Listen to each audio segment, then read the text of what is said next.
अब दिवाली के 6 दिन बाद हम छठ मनायम।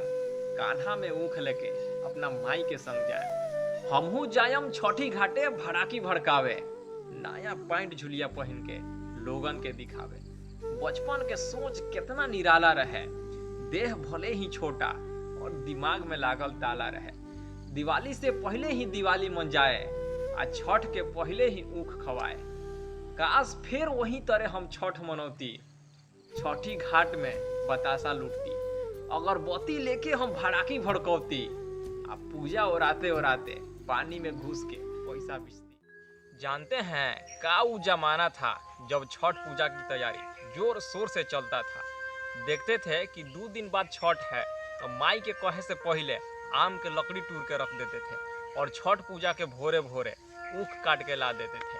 छठ घाट में जाने का इतना ज़्यादा एक्साइटमेंट था कि टाइम से पहले हाथ में चट्टी का बोरा और कान्हा में ऊख लाद लेते थे। और मज़ा तो तब आता था जब परिवार के लोग और पड़ोसी के लोग एक साथ बैठ के ठेकुआ पकाते थे। पता नहीं चलता था कब 8 बजे से 1 बज गया। जब पूजा खत्म हो जाता था तब उसके बाद हम लोग का असली कार्यक्रम चलता था।